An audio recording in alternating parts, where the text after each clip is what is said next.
कराची में रेंजर्स के कैंप पर कलदम जमात अल अहरार के दहशतगर्दों का हमला। SPR के मुताबिक इलाके में क्लियरेंस ऑपरेशन जारी है। अज़्म इस्तेहकाम विजन के तहत दहशतगर्दी के मुकम्मल खात्मे तक कार्रवाइयाँ जारी रहेंगी। खानों कराची में खौफनाक दहशतगर्दी का एक वाक़या हुआ। पहले ये मीडिया पे रिपोर्ट हो रहा था, लेकिन फिर अचानक से पाकिस्तानी मीडिया पे इसकी कवरेज रोक दी गई। कराची में आपको पता है कि यहाँ पे अलकायदा की मौजूदगी रही है, यहाँ पे कालदम TTP की मौजूदगी रही है। TTP ने यहाँ पे हमले किए हैं और बलूचिस्तान में सरगर्म BLA ने भी यहाँ पे हमले किए हैं। यहाँ पे चाइनीज़ को भी, गैर मुल्कियों को भी निशाना बनाया गया है। An explosion followed by bursts of gunfire has been reported near the Pakistan Rangers headquarters in Karachi. उनके वो रसा को बॉडीज नहीं दी जा रही अभी तक। ये आज की पोस्ट है, अभी से घंटा डेढ़ पहले ये पोस्ट हुई थी कि वो रसा को बॉडीज नहीं दी जा रही कि दफना लो अपने प्यारों को। मारते भी हैं, ये 26 नवंबर को भी कर चुके हैं। दुनिया भर में ऐसा नहीं होता। अमेरिका में, यूरोप में, बरतानिया में कहीं पे भी दहशतगर्दी का कोई भी वाक़या हो, फौरी तौर पे लोग उसे रिपोर्ट करते हैं।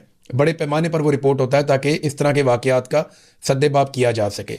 लेकिन पाकिस्तान में अब नया तरीका ढूंढा गया है कि अगर दहशतगर्दी हो रही है तो आपने दहशतगर्दी को रिपोर्ट नहीं करना।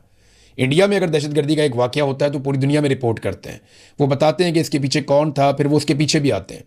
और मेरे पाकिस्तानियों, हम डरपोक हैं, बुज़दिल हैं। पाकिस्तान इस टाइम 25 करोड़ लोगों का कूफा बन चुका है, लेकिन इसके बावजूद एक बात मैं आपको बताना चाहता हूं, हम कूफी बन चुके हैं, हम बुज़दिल हैं, डरपोक हैं, और यजीद के खौफ से हम घरों में बैठे हैं। ये हम सबको एडमिट करना पड़ेगा, वरना हम इस निज़ाम से खुश नहीं है। कोई भी इस निज़ाम से खुश नहीं है। एक तवील अरसे बाद कराची में बड़ा हमला करने की कोशिश की गई है। इस हमले की सारी तफसीलात सामने आ चुकी हैं। इसमें धमाका भी हो जाए तो उसके बाद भी फायरिंग होती रहती है। सिक्योरिटी फोर्सेस अपनी सिक्योरिटी के लिए भी फायरिंग करती हैं। अभी हकीकत क्या है, हालात क्या हैं?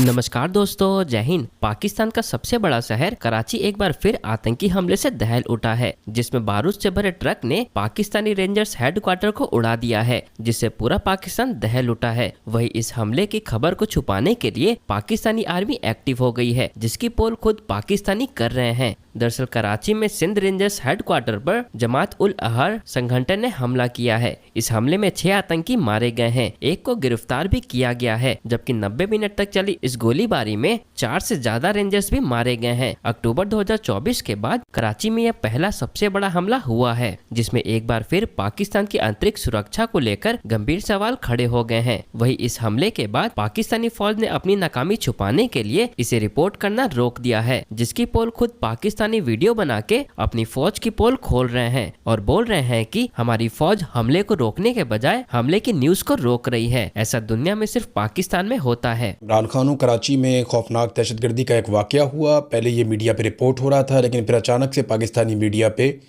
इसकी कवरेज रोक दी गई।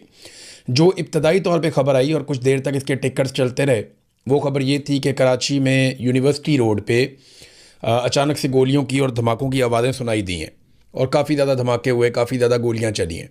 लेकिन फिर उसके बाद बिल्कुल खामोशी हो गई। फिर मीडिया ने इसको रिपोर्ट करना बंद कर दिया। तो इंटरनेशनल मीडिया में हमने देखा कि खबर एक्चुअली है क्या।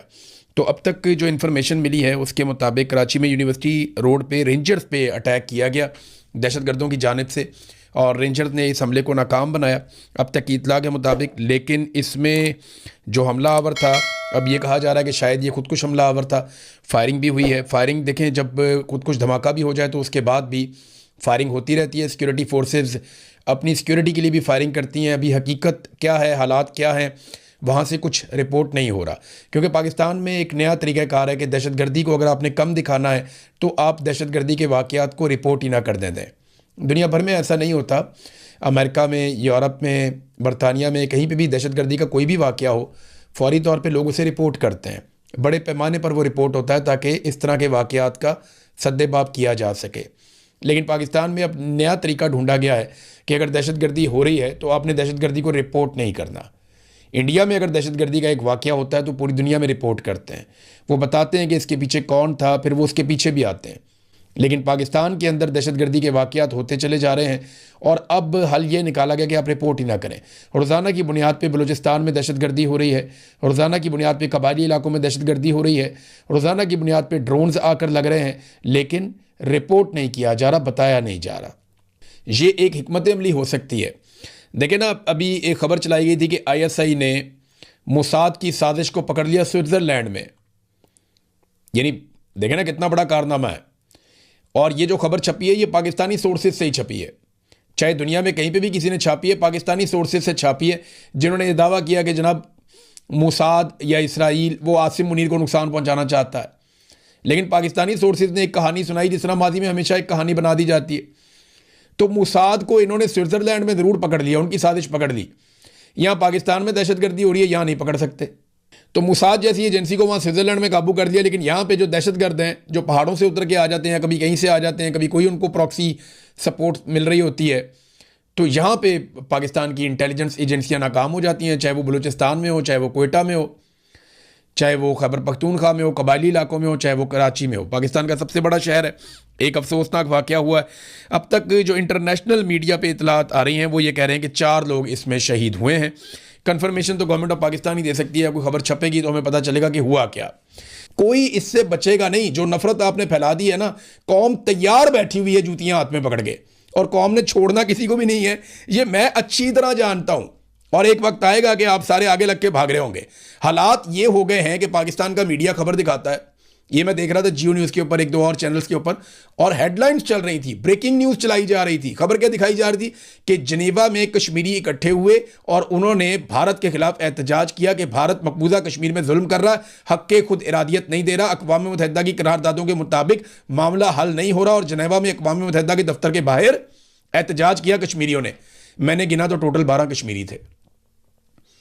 12 कश्मीरी इकट्ठे हुए और उन्होंने इंडिया के खिलाफ एहतजाज किया कि मकबूजा कश्मीर में इंडिया जुल्म कर रहा है। इधर 12,000 कश्मीरी निकलते हैं और वो एहतजाज करते हैं और पाकिस्तान का मीडिया नहीं दिखाता। और चलो 12,000 ना मानो, 1200 तो मान लो ना। 12 बंदों की खबर आप चला रहे हैं हेडलाइन के अंदर इंडिया के खिलाफ, लोग कह रहे हैं कि हमसे हमारा हक छीना जा रहा है। तो इधर जो पाकिस्तान में आज़ाद कश्मीर में हक छीना जा रहा है, चलो 12,000 ना माने, 1200 बंदा माने आप, इतनी बड़ी तादाद में कश्मीरी निकलते हैं, खबर ही नहीं चलती कि ओवरसीज़ कश्मीरी एहतजाज कर रहे हैं। वो कश्मीरी कहते हैं पाकिस्तानी मीडिया में कवर ही ना करे, वो आते हैं वो कहते हैं जाओ यार यहाँ से, तुमने खबर चलानी ही नहीं। इंटरनेशनल मीडिया पे चलती है, पाकिस्तानी मीडिया पे चलती ही नहीं। तो ये जो चीज़ें अब की जा रही हैं ना, ये कश्मीरी याद रखेंगे, इसको भूलेंगे नहीं। पहली मरतबा ऐसा हुआ है कि खुराक की तरसील को बतौर हथियार इस्तेमाल किया जा रहा है। यहाँ पे अलकायदा की मौजूदगी रही है, यहाँ पे कालादम टीटीपी की मौजूदगी रही है। टीटीपी ने यहाँ पे हमले किए हैं और बलूचिस्तान में सरगर्म BLA ने भी यहाँ पे हमले किए हैं। यहाँ पे चाइनीज़ को भी, गैर मुल्कियों को भी निशाना बनाया गया है और यहाँ पे जो सिक्योरिटी फोर्सेस की तनसीबात हैं उनको भी निशाना बनाया गया है। 8:10 पर एक धमाका सुना जाता है, फिर तमाम सिक्योरिटी इदारे अलर्ट हो जाते हैं, तमाम जो रेस्क्यू के इदारे हैं, जो तिब्बी मराकज़ हैं, ये अलर्ट हो जाते हैं। अस्पतालों में इमरजेंसी नाफिज हो जाती है और चीपा और ईदी एम्बुलेंसेस जो हैं ये भी इस धमाके की जगह की तरफ रवाना हो जाते हैं, क्योंकि फ़ौरी तौर पर ये रिस्पांस बहुत ज़्यादा ज़रूरी होता है। इसमें फिर इतला आती है कि जनाब कराची में गुलिस्तान जोहर का जो इलाका है, ब्लॉक 6, यहाँ पे रेंजर्स के हेडक्वार्टर को निशाना बनाया गया। इतला ये आई कि एक बारूद भरी गाड़ी का भी इस्तेमाल किया गया। इब्तदाई इतला ये आई कि एक दस्ती बम पहले फेंका गया, रास्ता बनाया गया और 4 कम अज़ कम जो हमलावर थे ये अंदर दाखिल हो गए अहाते में। ये ज़ाहिर है कि जब आप बात करते हैं दहशतगर्दों की हलाकत के हवाले से 2 किस्म की इतलात आ रही हैं। एक इतला ये है कि 4 हमला आवरों को मारा गया है, दूसरी इतला ये है कि 5 इन हमला आवरों को मारा गया है। कम अज़ कम बताया गया है कि 4 हमला आवर जो थे, जो चारों के चारों ख़ुदकुश हमलावर थे, ये रेंजर्स हेडक्वार्टर के अहाते में दाखिल हुए। फ़ौरी तौर पर इनको रिस्पांस दिया गया। एक बड़ा हमला करने की इन्होंने कोशिश की, इन्होंने यरगमाल बनाने की कोशिश की।